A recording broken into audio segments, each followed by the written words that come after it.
It's not hard to imagine Donald Trump leading us into a war just because somebody got under his very thin skin. Americans aren't just electing a president in November. We're choosing our next commander-in-chief, the person we count on to decide questions of war and peace, life and death. And like many across our country and around the world, I believe the person the Republicans have nominated for president cannot do the job.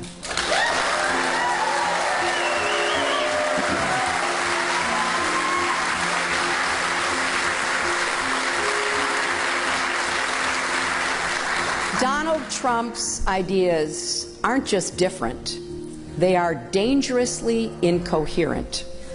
They're not even really ideas, just a series of bizarre rants, personal feuds, and outright lies.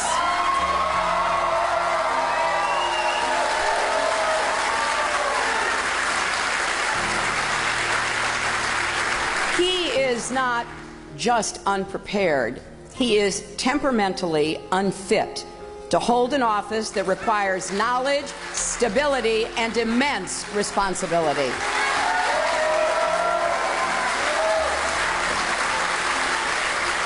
This is not someone who should ever have the nuclear codes, because it's not hard to imagine Donald Trump leading us into a war just because somebody got under his very thin skin.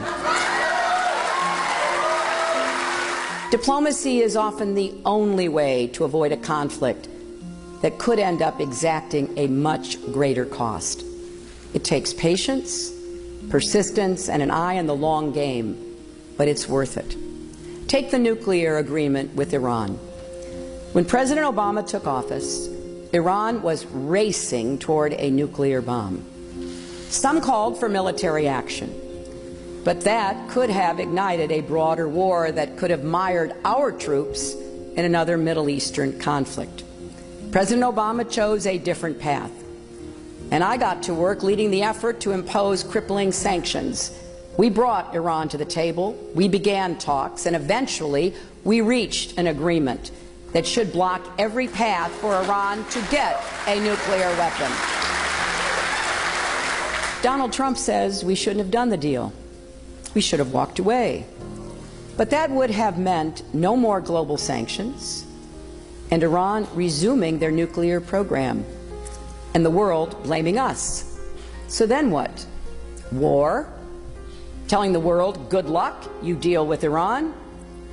Of course, Trump doesn't have answers to those questions.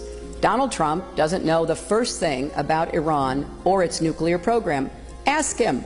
It'll become very clear very quickly. Now imagine Donald Trump sitting in the Situation Room, making life or death decisions on behalf of the United States. Imagine him deciding whether to send your spouses or children into battle. Imagine if he had not just his Twitter account at his disposal when he's angry, but America's entire arsenal. Do we want him making those calls? Someone thin-skinned and quick to anger who lashes out at the smallest criticism. Do we want his finger anywhere near the button? Well, I have a lot of faith that the American people will make the right decision. This is a country with a deep reservoir of common sense and national pride, and we're all counting on that.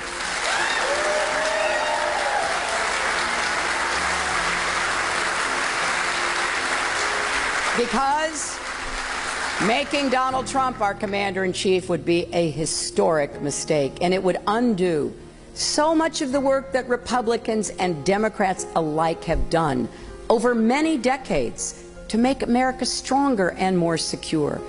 It would set back our standing in the world more than anything in recent memory, and it would fuel an ugly narrative about who we are, that we're fearful, not confident, that we want to let others determine our future for us instead of shaping our own destiny.